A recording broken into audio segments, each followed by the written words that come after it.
Hey, what's up, everybody? It's New York City Hardcore 1973. How's everybody doing tonight? I know I've been neglecting on going live and all that for a while. I just got my computer and everything all set up and just having little problems trying to navigate it because I'm not computer savvy. So I got to get somebody over here to show me this stuff. The last couple days I've been trying to watch some of these videos of these frauditors that are doing these videos, and I can't take it no more. My biggest pet peeve is liars. I can't stand them. And one of the biggest offenders is Earl David Worden. Many in the YouTube communities know him as David. He also goes by News Now Houston and News Now Community, which he claims that's his son's channel. I don't buy it for a minute. He's full of crap. The guy is a narcissist. He is a pathological liar. He has been caught lying about just about everything or everything that he has said, because every time he tells a lie, he forgets what lies he's told, and the new lies contradict the old ones. And I don't understand how his followers keep following him.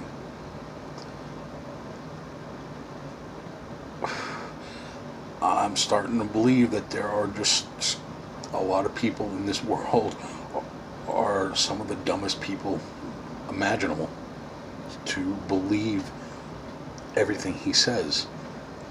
You know, he's let out some doozies, like he was a Nazi hunter, he worked close with the United States Marshal Service, hunting Nazi war criminals in South America.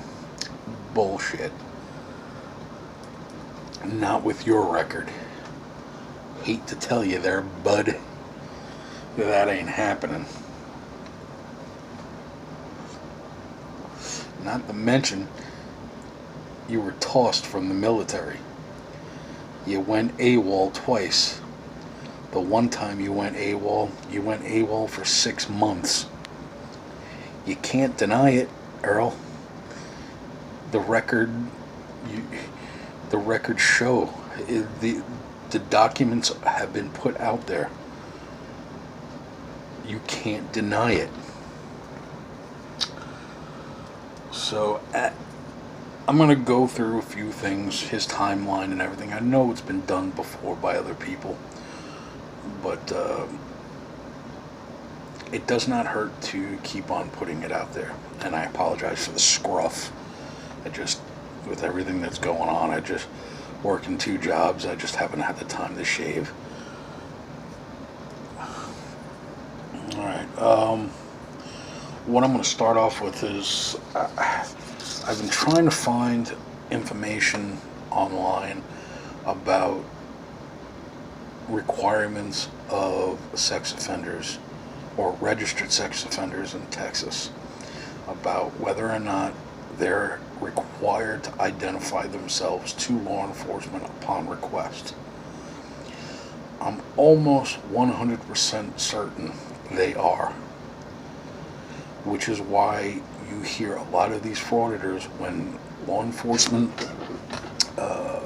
request their ID, they go, "Oh, that's Fourth Amendment civil rights violation. I don't have to give it to you. You don't need my name, blah, blah, blah. I don't have to give it to you." Well, I hate to tell you, when you're a convicted felon, or if you're on probation, or you're on parole, for whether it's a felony or misdemeanor, you are required to identify yourself to law enforcement at any time, anywhere.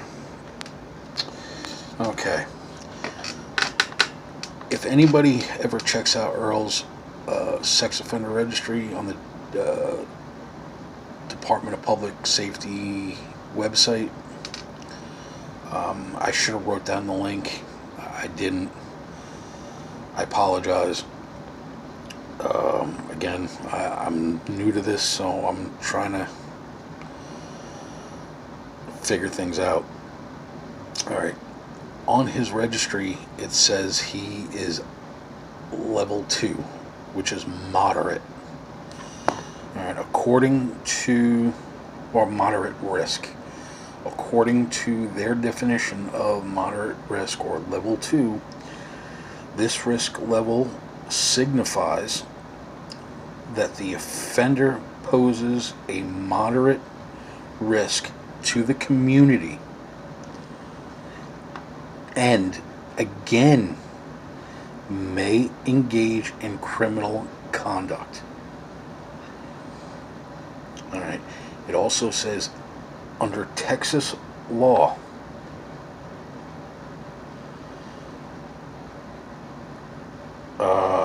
persons who are convicted of sex offenses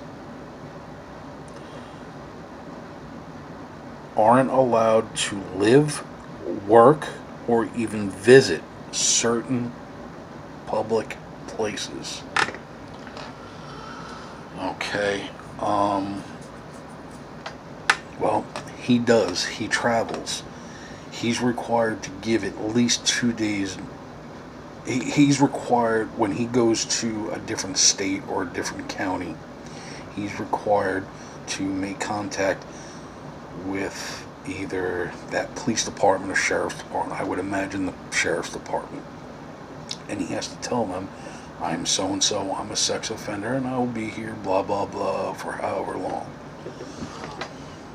But the thing is he has to get permission to leave the county that he lives in, which is Harris County or Galveston County, whichever. I don't know these days, because he does lie a lot, and there's different information now on the computer, because one was San Leon, Texas, and now he's telling people he lives in Harris County. I don't know. Excuse me. Hate these damn safety cigarettes. Gonna quit soon anyway. Alright, so here's a timeline, or Earl David Worden's timeline. I wrote it down because I couldn't get the one picture to show up on the same screen and do it live, because apparently YouTube is changing the format and how you do live videos to uploading videos. I don't know why they just can't leave things alone. If it ain't broke, don't fix it. Alright, here's the timeline. In 1985, he was arrested for car theft in Harris County. He stole a Mustang. And I believe it was from the car lot that his family's security guard company was entrusted in watching while he worked for his parents' security guard company, watching that car lot and maybe others. So who knows what else he's done. He hadn't gotten caught for it. Okay. That same year, 1985, he was arrested for aggravated sexual assault at the age of 23. Same year, he was arrested for burglary of a car dealership. Oh, look at that. Again, that same year, aggravated kidnapping at the age of 23, which is probably his 1985 arrest. So the way the timeline was shown, it was breaking it up. So the aggravated kidnapping and the aggravated sexual assault is this, I'm almost 100% positive, is the same incident. And I'll elaborate more. On that case, he was driving a marked security guard car that was identical at the time with Harris County Sheriff's Department's vehicles during those years. He pulled over an underage girl, and I believe she was 17. He removed her from her car.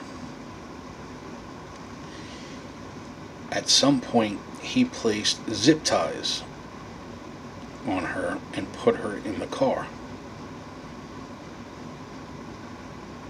And then he drove off. So that's where you get the kidnapping from. He should have gotten unlawful imprisonment, but excuse me. He drove to wherever, I think it was an old apartment complex or something like that. He started fondling her. He cut off the wire ties, the zip ties, and he proceeded to rape her using a firearm. Well, he used the firearm to get his way. After which, he threatened her, told her not to say anything. Now, I heard rumors somewhere along the line that he tried returning her ID or whatever, called her parents. Dude, that takes some balls. But whatever. Because he was found guilty.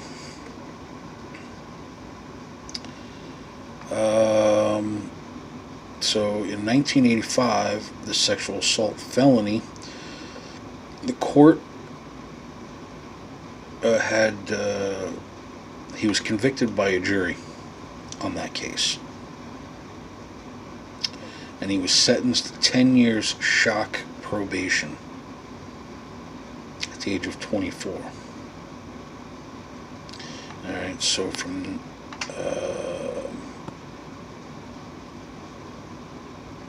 but I don't think he went to jail right then and there, because he had because I think they gave him some leeway to before he actually left for his prison term.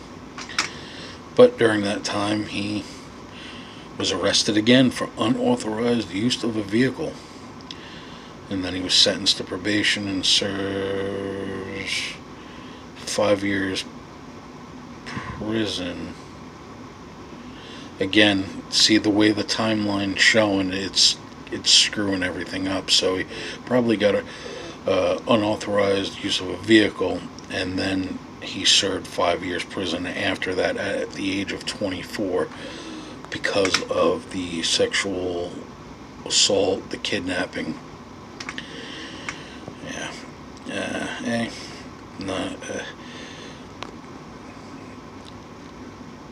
Shit happens. But anyway, so from 1986 to 1991, he was in prison. Then he gets out in 91. In 92, he was arrested for unlawful carry of a weapon at the age of 30. That same year, probation was revoked, and then he was sentenced again to another 5 years in prison at the age of 30. Excuse me.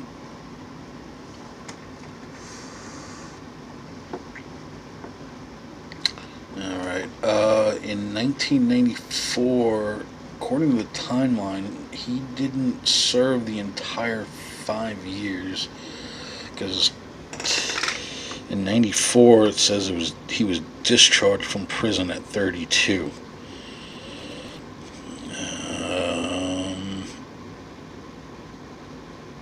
Now, yeah, and in 96, he was arrested for sexual assault of his daughter. No, I'm sorry, the sexual assault of his daughter commenced, which means started. And that was around the time he was 33, 34 roughly. In 98, he was arrested for felony possession of a weapon, and he was arrested at 37, which is the assumed date of the Dairy Girl incident, which is the one where he was driving around in his truck. He had an underage 17-year-old girl. He tried telling the cop or the deputy or the trooper that it was his girlfriend and it was consensual sex, but her parents had filed charges against him for statutory rape. Alright. Because he had a weapon in the vehicle, they didn't charge him for the statutory rape, and I don't know why. I don't know who he narked on. That's the only way that he didn't get charged with that. But what he was charged for was the felony possession of a firearm. Now, I will get to the second part of that one in a bit.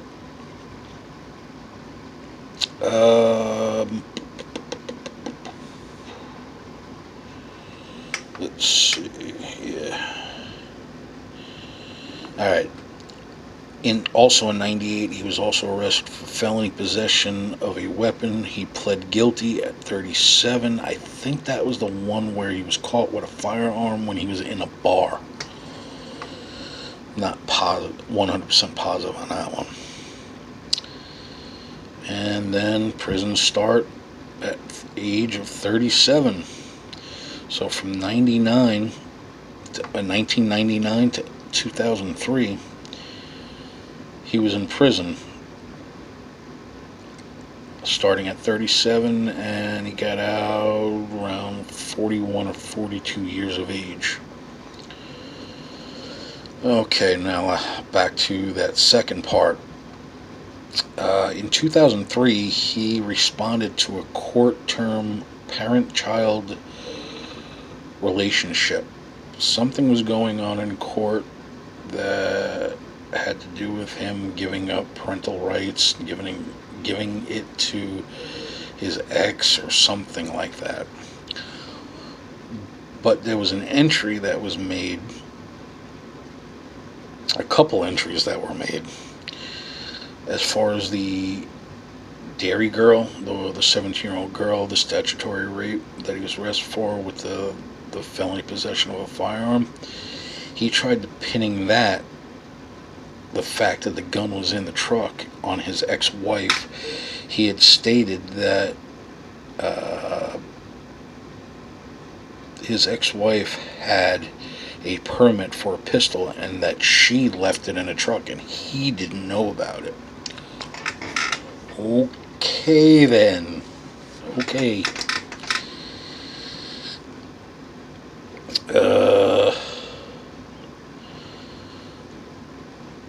Another entry he made, and this one, yeah, this is a doozy. He wrote a 4-page letter as far as responses to what his wife was saying, that of how much of a bad person he was, so he couldn't get custody when he got out. And the 4th page, it was referring to an accusation made by his wife, I don't recall the actual accusation, but his response, it's on the internet, and a later time I will mention those. I just don't have them in front of me. Again, I should have put them up, but it was the response 11.12 or 11.12, and his statement is totally false. I have never harmed a child or been convicted of harming a child. Really? Really, Earl? You were arrested in 1985 and you were put in jail for 5 years in 1986. And you were arrested in 92. I'm sorry, you were arrested in 98 for statutory rape of a 17-year-old. And you were arrested for sexual assault on your own daughter. And you're going to have the balls to lie to perjure yourself to a court stating that you never harmed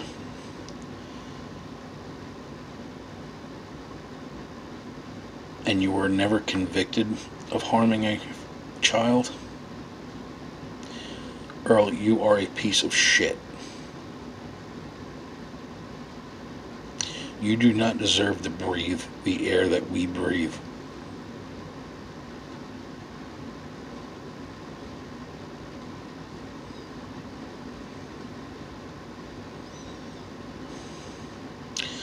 Yeah, I'm pausing a lot because I'm trying not to say certain things that would get me in trouble.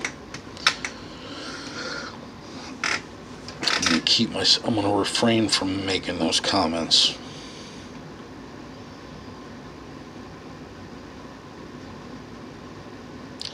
Earl, you are a shit stain on society.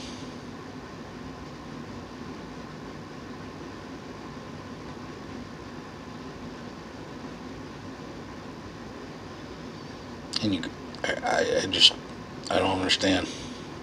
I really don't. Anyway, sorry guys.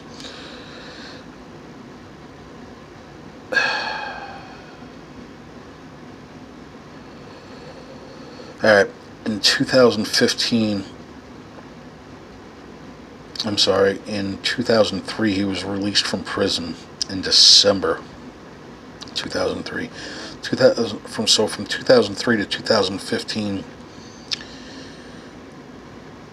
he hadn't gotten into any trouble, at least not on paper, or he just didn't get caught.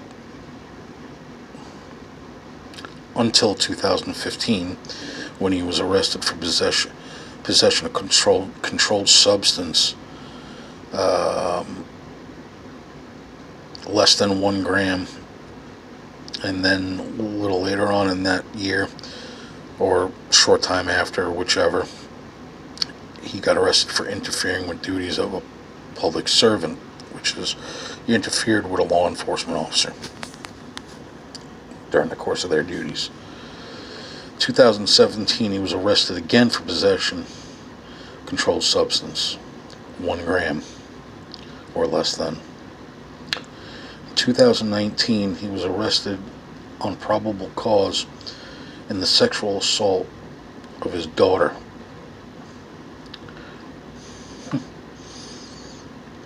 Hey, you're a real winner, Earl. And that's pretty much the end of that timeline.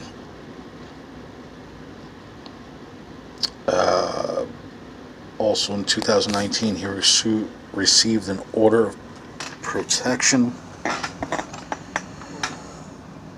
in the sexual assault of his daughter. He is restricted. Now, if anybody, and I mean anybody, sees any video of him anywhere outside of Harris County, contact Harris County and let them know exactly where he is. And if the video comes out a day after, let them know the information on that video so they can take action against him.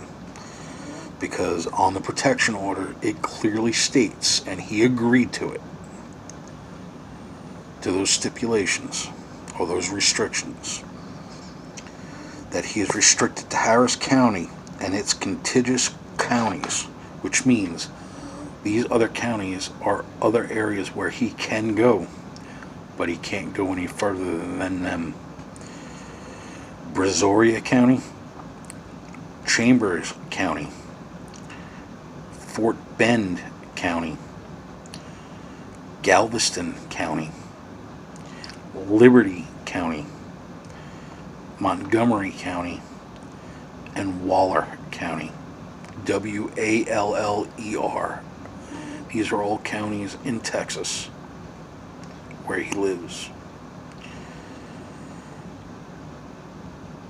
If he is to leave, he is required to submit a request to travel at least 2 business days prior, and he cannot be near firearms. He can't go to these protests where there's firearms. He cannot be in a car with other frauditors that are in his car who have firearms. He is not to be anywhere near a firearm. Now, I have seen videos of him outside of these counties. And I doubt very much Earl is doing what he's supposed to be doing by submitting permission to leave 2 days prior to the date of his trip. I also don't think he's letting him know that he has a boat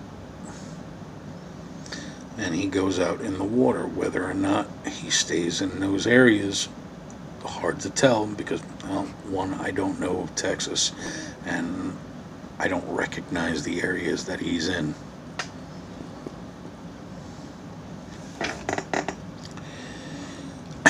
He's also required to identify himself at any time law enforcement asks for his ID. He just doesn't want people to know that he's a convicted felon, that he is a registered sex offender, because he'd go back to jail. We need to get predators like this off the street. What he is doing is coming on to social media and using it as a platform. I cannot say for certain that he has not touched another teenage girl. I don't know. I hate to think that he did or has.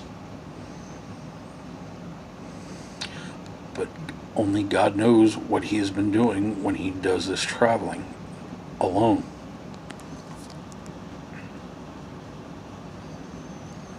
He has made multiple comments that he watches or picks up his grandkids, his son's grandkids, or his son's kids, from school, and he watches them. He's not even supposed to be anywhere near that school, or any school for that matter. He's not allowed to be near a school. He's not allowed to be near a park. He's not allowed to be near an amusement park. Anywhere children congregate, he cannot be anywhere near.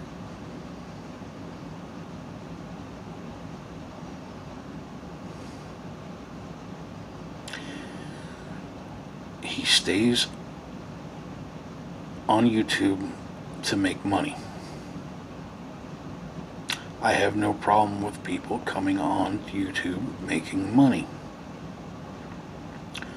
But when you have a history such as Earl David Worden's, you don't deserve the platform to make money.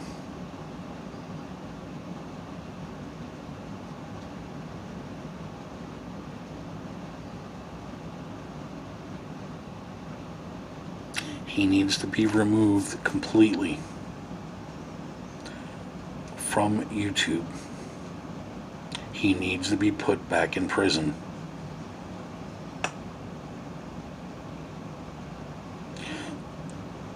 Not only because of that, because of the videos that he does, he goes around and he is a provocateur.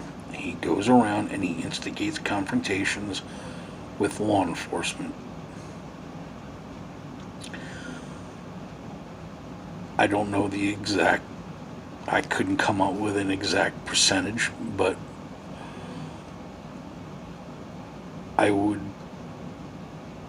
it would be safe to say that people like him who do these videos and instigating confrontations with police department to get reactions are doing this, and this is what's fueling the fire between the citizens of each community and law enforcement. They make up things, they constantly lie, and there's people out there that will eat this up, and they don't want to hear facts.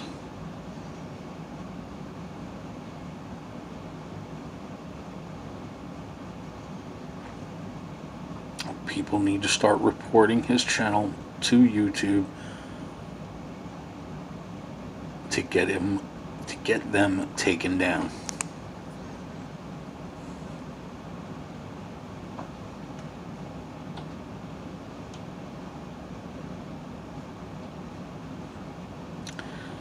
And yes, I am a detention officer for a sheriff's department, and that sheriff's department will remain nameless. I will not say exactly where I live, because the last time somebody did not agree to what I was saying, contacted the job that I still have, not the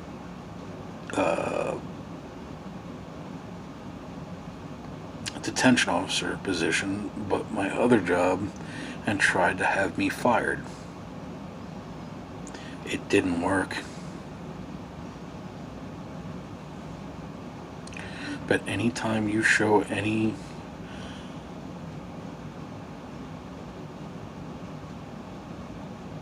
if you remotely show any I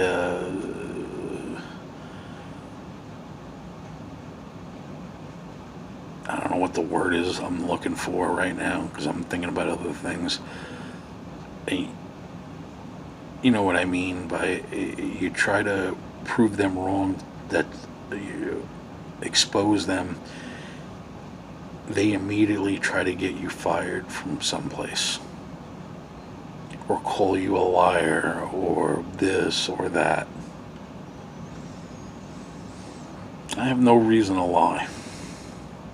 The facts are facts. They're online. It's public record. I'm not defaming anybody.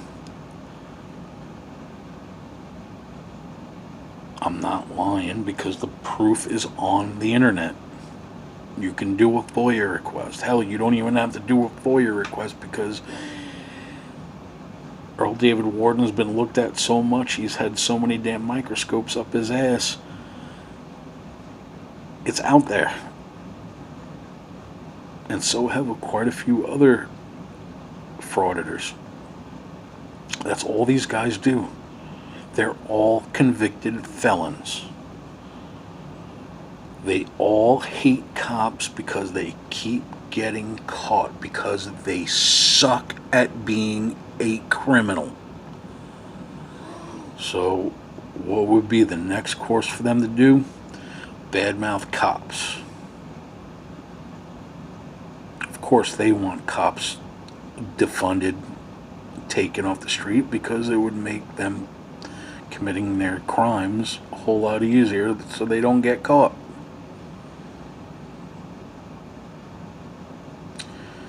And that's pretty much it.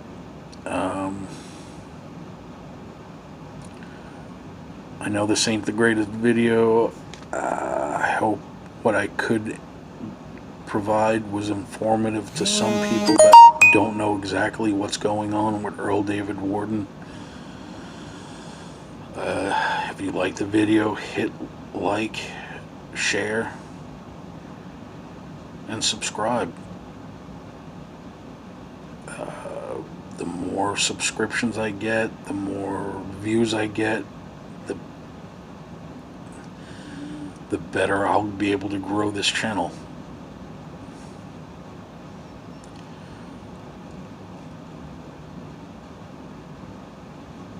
And eventually, when I can't, and I'm going to admit to you guys right now, there are some people that do what I do in the watchdog community that do not do this for a monetary reason, because they have a good enough job where they don't have to do it. And if they do monetarily monetize their channel to make any money, it's to pay for FOIA requests, to go to court hearings on certain people that they're doing stories on, gas, food, and lodging, traveling, to confront these frauditors and catch them and expose them. That's the only reason. I'm not here to do it to make a living off of. I have the living I want. I just don't make enough to do everything on my own. So yes, I'm going to ask for as many subscribers as I can to reach 1,000 or more, or 1,000 subscribers or more. Because that's the only way this is going to get done. This is the only way that we're going to be able to expose these frauditors for what they really are: criminals. So again, if you like the video, even if you have any constructive criticism, I'll take it. If you know computers and you know a lot about YouTube, hell, hit me up, give me all the information. I will gladly take it to make my channel better.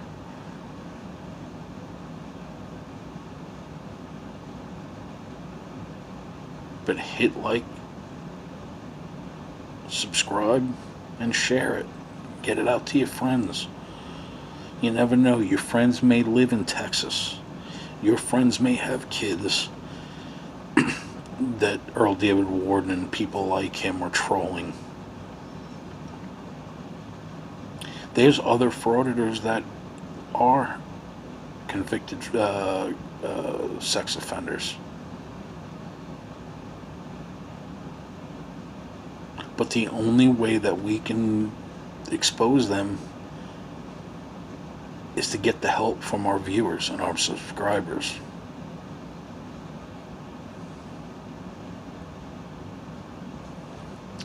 Alright, folks. I appreciate you guys letting me rant and rave. I'm going to be doing another video on auditing America, and I will be doing one on accountability for all and auditing the USA. If you don't know their real names, accountability for all is Josh Abrams. He's a convicted felon. He's looking at a lengthy jail sentence.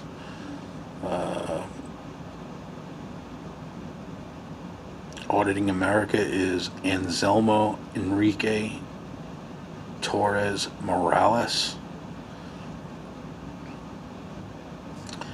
And auditing the USA is Glenn Serio. They are the biggest provocateurs, the biggest shit stirrers there are. And it's time for them to go. Because they're not helping anybody. Just themselves. Alright, folks. You guys have a good night. I may do another video tonight in the next couple hours, or maybe tomorrow. Alright, people. I'll talk to you later. Have a good night. Stay safe. Stay away from the riots. They're nothing but problems. Just stay home with your family and have fun. Alright, peeps. Later on.